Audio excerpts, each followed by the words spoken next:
Mereka-mereka ini yang tidak ingin ada perubahan. Nah, akan ada perubahan, mereka tidak mau ada perubahan. Lalu apa yang mereka kerjakan?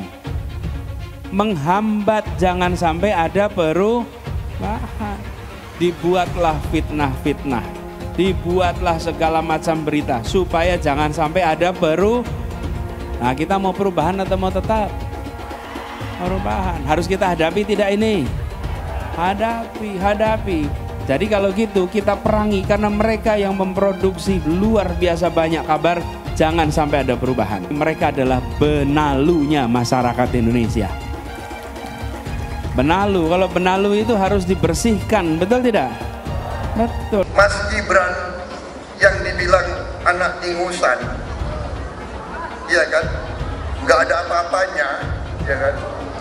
Hanya karena anaknya Jokowi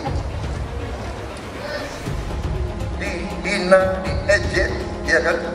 Ternyata tampil dengan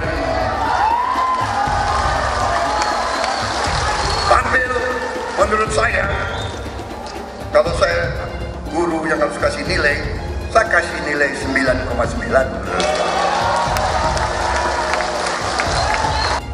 Anak muda katanya kurang berpengalaman, tetapi waktu itu saya berpikir, kalau saya pilih orang yang sangat berpengalaman, ya, kalau pengalamannya baik.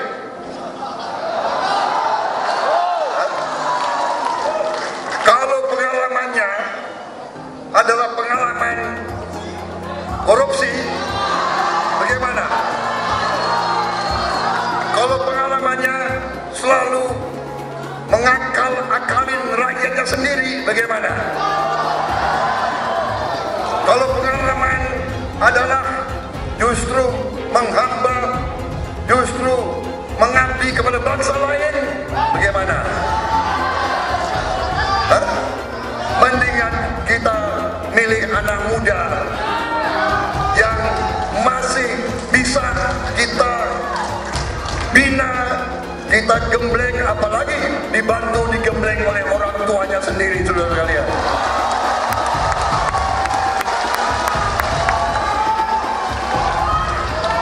Apalagi orang tuanya seorang pejuang merah putih, seorang yang membela rakyat Indonesia. Apa salahnya, saudara sekalian? Kalau Pak Muhaimin, seingat saya baru sekali ini, alhamdulillah, dalam haul Ba'munawi. Mudah-mudahan sesudah ini istiqomah hadir terus. Walaupun mungkin tidak menang, tapi tetap datang. Istiqomah. Gue jadi ngakak lagi kalau inget omongannya Cak Imin, karena dia juga agak-agak ngaco sih menurut gue. Masa dia bilang mau bikin 40 kota kayak Jakarta? Caranya itu gimana? Astaga, orang mau bangun IKN aja ngos-ngosan karena duitnya terbatas, investor juga sepi. Kok bisa-bisanya bilang mau bangun 40 kota kayak Jakarta? Dulu kita dukung IKN itu karena apa? Kita harapkan ada investasi besar masuk. Kira-kira jangan membebani APBN. Tapi sudah sekian lama nggak ada yang masuk. Kan wajar kita evaluasi. Evaluasi bagian dari perubahan. Jadi karena itu ya biasa aja, perubahan itu adalah bagian dari yang salah tidak diteruskan. Yang salah tidak diteruskan. Sekali lagi Gus, mohon maaf, IKN ini bukan hanya membangun bangunan pemerintah, tapi juga sebagai simbol pemerataan pembangunan di Indonesia. Mungkin nanti setelah pulang dari debat bisa di Google, sudah banyak yang masuk namanya pada Agung Sedayu. Dan nanti akan tambah lagi mungkin setelah Pilpres, karena mereka pasti akan wait and see, melihat stabilitas politik di Indonesia. Saya itu tanya tips and triknya agar investasi ataupun proyek-proyek besar bisa di sana. Sebab saya lihat itu ada 32 proyek pemerintahan pusat, ada juga berbagai program-program yang luar biasa, patut kita banggakan. Dibandingkan dengan misalnya Kota Madiun yang hanya 11%, Cirebon hanya 7%, Tasikmalaya. Kita ingin triknya apa? Sehingga akses pendanaan pembangunan itu bisa bersifat adil dan merata. Kalau kita jadi pemerintah pusat nanti, tugas kita adalah membagi secara adil seluruh proyek-proyek nasional kita. Jumlah proyek, jumlah anggaran yang digelontorkan ke Solo sebelum saya jadi wali kota itu lebih besar. Saya tahulah ini arah pertanyaannya kemana. Tapi yang jelas ini Gus, apa yang sudah dibangun, yang kita lihat bukan bangunan fisiknya saja, tapi kita lihat impact-nya ke warga. Bangun masjid menggunakan CSR dari Abu Dhabi. Impact-nya apa? UMKM kita sekarang melesat, wisata kita melesat. Kemarin waktu Idul Fitri, kunjungan wisatawan ke Solo melebihi Jogja. Itu impact-nya. Kita juga harus berkolaborasi, tidak semuanya pakai APBN. Ada yang pakai APBN plus APBD plus dibantu, saya sering dibantu Pak Ganjar, gubernur saya. Ini kolaborasi. Kita punya kebun binatang Solo Safari, tidak pakai APBN. Masjid tidak pakai APBN. Tapi impact-nya apa? Impact-nya ke masyarakat. Jadi yang kita lihat ini Gus, tidak perlu tendensius seperti itu. Kita lihat impact-nya ke warga seperti apa. UMKM meningkat, kesejahteraan meningkat, lapangan pekerjaan terbuka. Itu yang kita lihat Gus. Jadi tidak melihat, oh ini dia anak emaskan. Enggak. Pemerataan pembangunan itu sudah terjadi di mana-mana, bukan hanya di Solo. Dan itu fakta loh Gus, proyek di Solo sebelum saya menjabat itu lebih banyak. Fakta itu. Terima kasih. Seluruh proyek-proyek besar yang ambisius, ini IKN sebagai salah satu contoh saja, itu kalau hanya mengandalkan APBN hampir 500 triliun. Saya ingat sekali Gus Muhaimin dulu sempat ikut meresmikan dan potong tumpeng di IKN. Ini gimana? Ini nggak konsisten. Dulu dukung, sekarang nggak dukung karena menjadi wakilnya Pak Anies yang mengusung tema perubahan. Sekali lagi Gus, mohon maaf, IKN ini bukan hanya membangun bangunan pemerintah, tapi juga sebagai simbol pemerataan pembangunan di Indonesia, sebagai simbol transformasi pembangunan di Indonesia. Kami memiliki satu tekad bahwa di dalam pemerintahan yang akan datang minimal harus dibangun 40 kota baru yang selevel dengan Jakarta. Gus Muhaimin ini agak aneh ya, pengen bangun kota selevel Jakarta tapi nggak setuju sama IKN. Saya barusan dari IKN. Mas Anies, dengan berbagai kondisi yang ada di Jakarta, apa pendapat Mas Anies ketika kemudian Indonesia sentris itu ingin dibangun, mimpi besar anak bangsa sejak presiden sebelumnya ingin dibangun untuk memindahkan ibu kota dari Jakarta ke IKN? IKN hanya membangun tempat untuk aparat sipil negara bekerja, bukan untuk rakyat. Jadi jangan kita meniru pemerintah Belanda. Mereka punya kota tua, ketika kota tua turun permukaan, mereka pindah ke selatan, bikin di sekitar Monas, ditinggalkan, masalah tidak diselesaikan. Kita harus menghadapi masalah dengan menyelesaikan. Apakah boleh saya simpulkan kalau begitu, Mas Anies dalam posisi yang oposisi terhadap beberapa kebijakan termasuk IKN, menolak IKN dilanjutkan? Saat bicara tentang ibu kota baru kita, banyak orang bilang ngapain keluarin 470 triliun buat IKN, mending dibagi-bagiin ke orang miskin. Itu pola pikir yang sempit, yang cuma mikirin solusi sementara. Kepadatan penduduk, populasi yang membludak, polusi yang semakin parah, itu semua jadi permasalahan yang harus dipikirkan solusi jangka panjangnya. Dan IKN adalah solusi tersebut. IKN dibangun untuk menyelesaikan permasalahan yang sekarang sekaligus mencegah permasalahan yang mungkin akan datang di masa depan. Kesejahteraan masyarakat Indonesia harus menjadi prioritas utama. Milih Anies dan Imin setidaknya sudah menyelamatkan Indonesia dari kehancuran. Gus Dur saja dikudetanya, apalagi rakyat. Yang satu memang jago kata-kata, jago beretorika, nggak kelawan kalau soal kata-kata. Di sisi lain, kita sama-sama melihat yang sudah ditulis pakai tangan dia sendiri, pakai hati dia sendiri, lagi dia ingkari, apalagi hanya mengandalkan kata-kata dan janji. Pun demikian dengan janji Cak Ponimin. Gus Muhaimin memberikan program siapapun yang hamil yang ada di muka bumi Indonesia ini akan diberikan tunjangan selama hamil. Karena itu yang masih jomblo secepatnya nikah, hamil, dibiayai kehamilannya oleh Gus Muhaimin. Akan mendapatkan subsidi, akan mendapatkan tunjangan rata-rata 6 juta selama kehamilan. Gus Muhaimin dan PKB menang.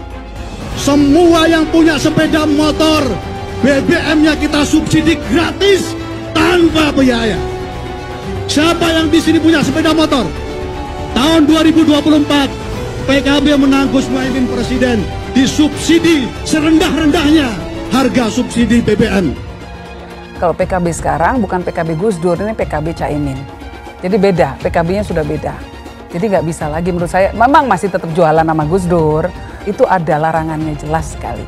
Tapi ya namanya orang masih mencuri-curi, kebiasaan kayaknya mencuri-curi. Mencuri partai, sekarang mencuri gambar.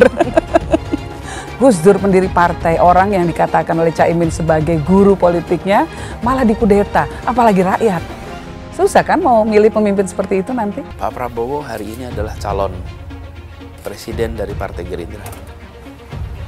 Saya sampaikan berkali-kali bahwa saya tidak ingin menjegal, saya tidak mau menjadi orang yang dibawa untuk berhadapan dengan Pak Prabowo dan menghentikan Pak Prabowo. Saya tidak mau.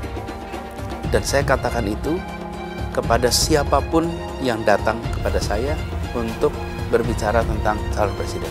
Yang nanti anak saya dan anak-anak saya akan ingat itu. Nah, saya tidak mau mengkhianati, menikam pada orang yang dulu sudah bekerja, membantu, dan berjuang bersama. Jangan sampai Indonesia jatuh ke tangan pembohong. Jangan sampai Indonesia jatuh ke tangan Anies Baswedan. Anies pintar asumsi bukan pintar bicara, tidak pintar kerja. DKI Jakarta sudah menjadi parameter Anies tidak pantas jadi presiden. Saya mensyukuri kenapa kalah, kenapa ditahan. Saya bersyukur atas itu semua. Saya coba bayangkan ya, kalau seandainya waktu itu kita menang gitu ya, hari ini belum tentu kita bisa nikmati seperti ini. Kita bersyukur 5 tahun Tuhan izinkan kasih ke orang yang pintar ngomong untuk kerja. Coba kalau kita bayangkan gitu ya, kalau kemarin saya masih jadi gubernur, ini saya udah turun ini. Tapi yang pintar ngomong itu dikira orang hebat kan? Ini lebih berbahaya tahun 2024, langsung ketahuan karakternya. Langsung ketahuan itu. Di saya juga ada kutipan Pak di kamar saya Pak. Tulisannya, Jakarta telah mengambil keputusan yang fatal. Bilang dihalang-halangi, Anies masih sering bikin acara di sana-sini. Bebas pula. Duh, nggak capek apa ngibulin rakyat mulu, Pak? Nah, yang gue pertanyakan nih, Anies itu kampanye di mana-mana sering naik pesawat jet. Nah, pesawat jet biaya sewanya dari mana, Pak? Atau itu pesawat jetnya siapa, Pak? Coba jujur deh. Karena setahu gue nih, itu punya bos Anda, Surya Paloh. Anies bicara soal pendidikan.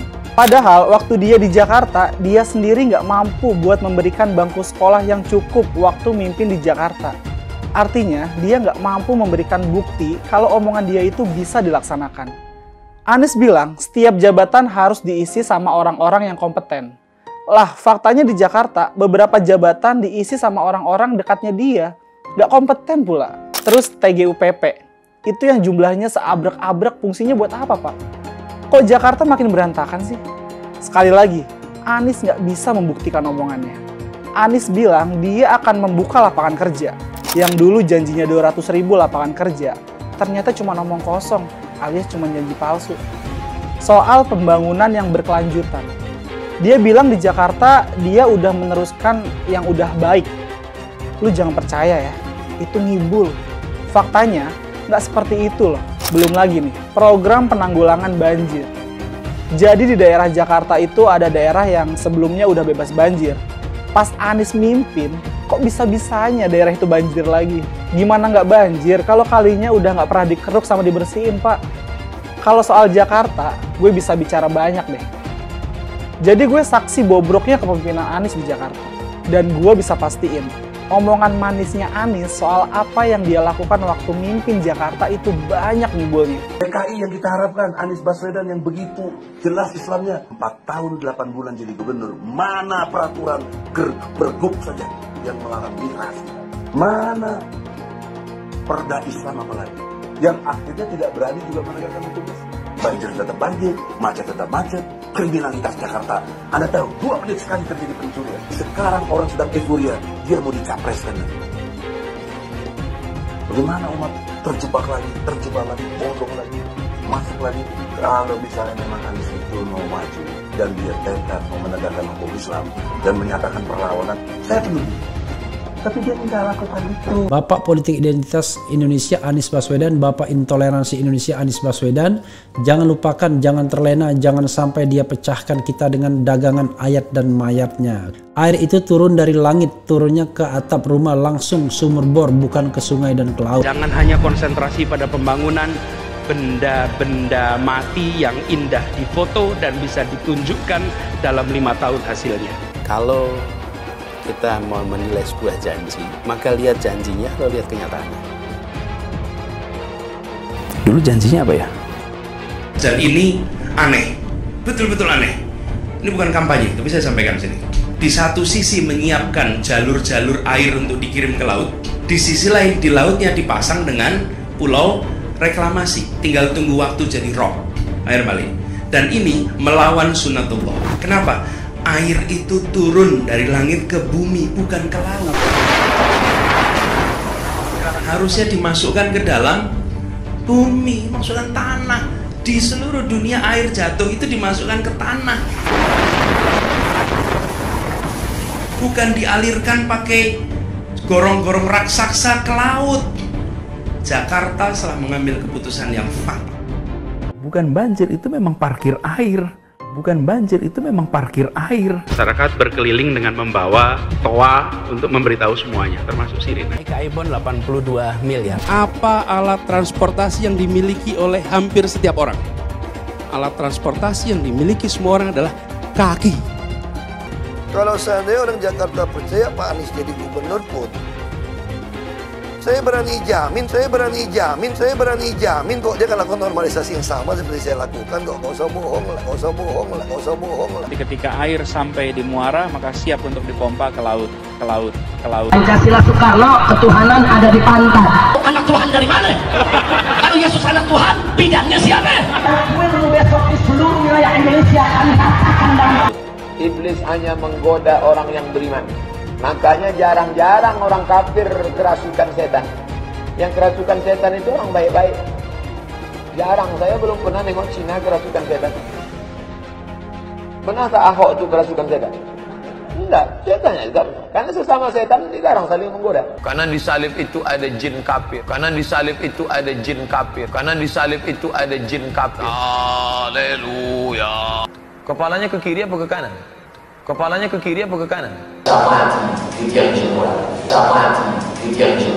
Tetap percaya salib itu lambang mulia, bukan jin. Kok ketawa? Aku nggak nyindir siapa-siapa loh. Saya nggak pernah mundur untuk kebenaran, keadilan, kejujuran dan peri kemanusiaan. Gue nggak pernah mundur.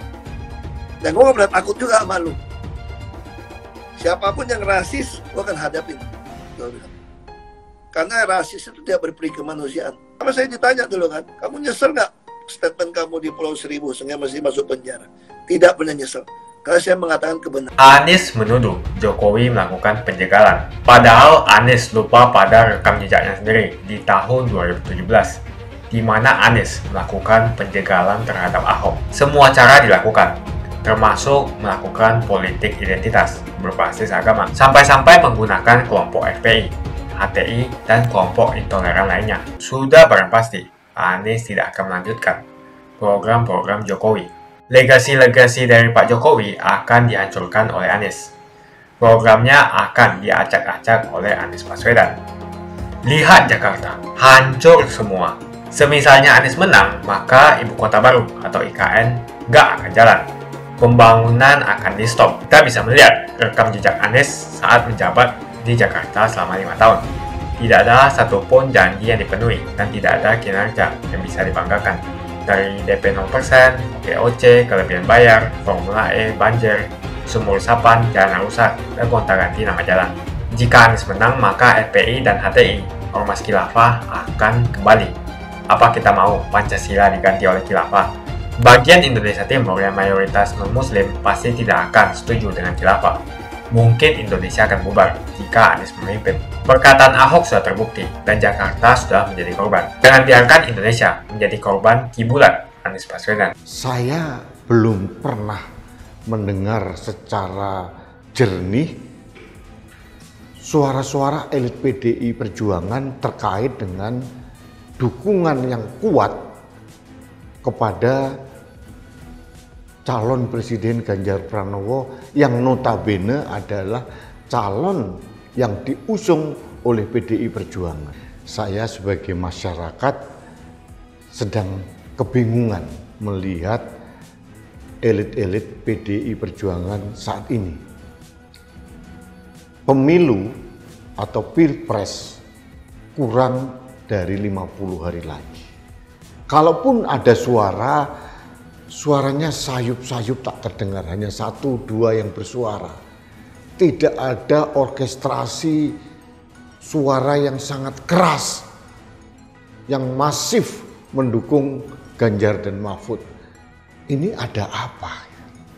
Saya berharap waktu itu setelah ada pidato yang sangat heroik dari seorang Ketua Umum PDI Perjuangan, elit-elit PDI Perjuangan kemudian mengamplifikasi pidato menggelegar dari seorang Megawati Soekarno Putri. Kenyataannya tidak, senyap. Ini ada apa? Ibu Megawati Soekarno Putri sebagai Ketua Umum sudah sah resmi mencalonkan Ganjar Pranowo. Kemudian beberapa bulan kemudian disusul dipasangkan dengan Profesor Mahfud MD. Saya tidak melihat geliat suara yang keras dari elit-elit PDI Perjuangan untuk mendukung kedua orang yang sudah dicalonkan resmi dari PDI Perjuangan. Waktu itu ada wacana memunculkan Puan Maharani, Ketua DPR RI, sebagai salah satu bakal calon presiden dari PDI Perjuangan. Pada waktu itu saya melihat kekompakan dari elit-elit PDI Perjuangan untuk menyuarakan Puan Maharani. Baliho Puan bertebaran di seluruh penjuru di Indonesia ini. Setiap sekian meter ada baliho Puan Maharani sebagai bakal calon presiden. Meskipun akhirnya survei membuktikan bahwa Puan Maharani tidak terlalu diterima oleh masyarakat. Akhirnya pencalonan Puan batal. Dengan segala hormat saya kepada Mas Arsyad, bahwa beliau sebagai ketua tim pemenangan Ganjar Mahfud belum pernah menyuarakan strategi besar untuk kemenangan Ganjar dan Mahfud. Saya tidak melihat strategi yang jelas ke arah mana kita harus memenangkan Ganjar dan Mahfud. Sampai sekarang saya belum melihat. Ini konsep umum, strategi umum, kemudian taktik operasional seperti apa, saya tidak melihat. Yang saya dengar hanya komentar-komentar yang menurut saya tidak terlalu signifikan membangun electoral impact kepada masyarakat. Suara atau instruksi yang sangat keras dari PDI Perjuangan, karena menurut saya Ibu Megawati Soekarno Putri pun juga sudah geram melihat elit PDI Perjuangan seperti sayup-sayup tak terdengar, kurang semangat. Kalau PDI Perjuangan mau hat-trick, kemenangan 3 kali berturut-turut, saatnya sekarang elit PDI Perjuangan turun mengamplifikasi komando yang sudah disuarakan oleh Ketua Umum PDI Perjuangan. Apalagi di sana ada tokoh-tokoh besar seperti Jenderal TNI Purnawirawan Andika Perkasa dengan pengalaman dan rekam jejak ketokohan para purnawirawan TNI Polri ini bisa mengambil alih, membangun strategi besar untuk kemenangan Ganjar Pranowo dan kemudian diamplifikasikan ke bawah dan dijalankan antara kader partai dengan organ relawan. Di sana ada Ketua Bapilu Pak Bambang Pacul, Pak Bambang Puryanto, ada juga ketua fraksi, ada juga anggota dewan yang jumlahnya lebih dari 100 dewan, anggota dewan. Mudah-mudahan elit-elit PDI Perjuangan mendengar agar mulai sadar diri bahwa kemenangan Ganjar dan Mahfud MD nanti itu signifikan paralel dengan kemenangan PDI Perjuangan sebagai the ruling party. Kita harus belajar dari pengalaman 2014-2019 bahwa suara partai signifikan karena didorong oleh suara dari calon presidennya. Seharusnya ini menjadi bahan kepada teman-teman saya dari elit PDI Perjuangan untuk bergerak bersama menyuarakan. Tanpa sinergi dari elit-elit dari PDI Perjuangan, kemenangan ini jangan hanya ditimpakan atau dibebankan kepada organ relawan. Belum terlambat menurut saya. Saya hanya menghimbau sekali lagi kepada elit-elit PDI Perjuangan untuk mulai turun ke bawah, turba, merangkul organ relawan, mendukung organ relawan yang masif di berbagai daerah untuk memenangkan Ganjar dan Mahfud. Ini bukan kritik, hanya harapan dan himbauan saya sebagai warga bangsa yang ingin menjaga Indonesia. Mudah-mudahan kritik saya didengar dengan baik, dimaknai secara positif oleh elit-elit PDI Perjuangan, dan mari bergerak bersama rakyat, bersama organ relawan untuk memenangkan pasangan yang menurut saya bisa menjaga Indonesia jauh lebih baik lagi dibanding yang sekarang. Kalau yang bersuara organ relawan atau saya, amplifikasinya tidak sebesar tokoh-tokoh besar yang ada di elit PDI Perjuangan. Kuncinya adalah sinergi kader partai, organ relawan, dan rakyat. Sebelum kita membahas tentang Anies Baswedan, terima kasih banyak buat kalian yang sudah like dan subscribe. Saya mau nanya, coba sebutkan, apa sih yang membuat kalian senang terhadap Anies? Apa sih kelebihannya? Apa sih yang sudah dilakukan sesuai dengan janjinya? Saya yakin kalian tidak bisa menjawab ini. Tolong tuliskan satu saja kelebihan Anies Baswedan di kolom komentar. Jokowi takut legasinya dirusak Anies Baswedan. Lihat Jakarta, hancur semua. Publik menyoroti sejumlah gerakan yang dilakukan oleh Joko Widodo alias Jokowi di Indonesia. Hal tersebut merupakan respon yang cukup wajar. Hal tersebut karena adanya ketakutan dalam Jokowi.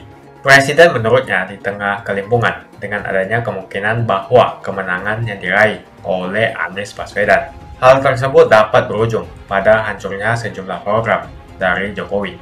Hal tersebut jelas terjadi karena penerus kekuasaan kepala negara bukan dari kelompok Pak Jokowi. Lihat saja misalnya di Jakarta. Anies menghancurkan semuanya. Legasi-legasi dari Pak Jokowi akan dihancurkan oleh Anies. Programnya akan diacak-acak oleh Anies Baswedan. Wajar-wajar saja jika Jokowi dalam pusaran ketakutan ketika masa kekuasaan berakhir di tahun 2024. Sudah barang pasti Anies tidak akan melanjutkan program-program Jokowi. Semisalnya Anies menang, maka Ibu Kota Baru atau IKN nggak akan jalan. Pembangunan akan di-stop. Legasi-legasi Jokowi akan hancur. Anies menuduh Jokowi melakukan penjagalan. Padahal Anies lupa pada rekam jejaknya sendiri di tahun 2017, di mana Anies melakukan penjagalan terhadap Ahok. Semua cara dilakukan, termasuk melakukan politik identitas berbasis agama, sampai-sampai menggunakan kelompok FPI, HTI, dan kelompok intoleran lainnya. Anies Baswedan sampai nekat berkoalisi dengan ormas preman berjubah agama. Di tahun 2024, Anies Baswedan akan kembali menggunakan strategi di tahun 2017. Kelakuan-kelakuan relawan Anies yang menjalankan strategi ini masih pakai pola yang lama. Pola yang lama berupa membangun opini negatif terhadap pemerintah dan Komisi Pemilihan Umum. Curangan Anies lainnya adalah melakukan kampanye sebelum waktunya. di mana dia mengganti namanya menjadi Head Start untuk membingungkan publik.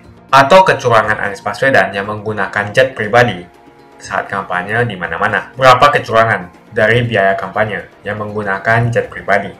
Apakah ini datang dari korupsi BTS yang dilakukan oleh Menkominfo dari Partai Nasdem? Tak main-main kecurangan maling atau korupsi yang dilakukan oleh Johnny G. Plate adalah sebesar 8 triliun rupiah. Suka tidak suka, senang tidak senang, sadar atau tidak sadar, bola Anies Baswedan ini sudah basi. Nampaknya para relawan Anies sudah tak punya cara atau metode lain dalam berkampanye, sehingga memainkan strategi play victim. Memang basi sih strategi ini, tapi sangat terbukti ampuh, apalagi jika ditambahkan dengan jualan isu agama. Tampaknya sih sulit menjual isu agama, karena ketiga bakal calon mempunyai agama yang sama. Ataukah mereka akan bikin heboh lagi dengan menyebarkan hoax bahwa Ganjar akan diisukan sebagai seorang yang beragama kafir? Atau mungkin mereka akan membuat hoax bahwa Ganjar adalah anak PKI, ataukah Ganjar Pranowo adalah keturunan non-muslim? Kita bisa melihat rekam jejak Anies saat menjabat di Jakarta selama 5 tahun. Tidak ada satupun janji yang dipenuhi dan tidak ada kinerja yang bisa dibanggakan. Dari DP 0%, OKOC, kelebihan bayar, Formula E, banjir, sumur resapan, jalan rusak, dan gonta-ganti nama jalan. Diketahui Anies pun masih berhutang 100 miliar kepada Sandiaga Uno, dan sampai saat ini belum dibayarkan. Untuk jadi gubernur saja, Anies sampai berhutang 100 miliar kepada Sandiaga Uno, dan belum dibayarkan. Apalagi jadi presiden, berapa triliun yang akan Anies hutangkan? Dan bagaimana Anies bisa membayar utang triliunan itu? Apakah Indonesia siap untuk dijual? Jika Anies menang, maka FPI dan HTI, Ormas Khilafah, akan kembali.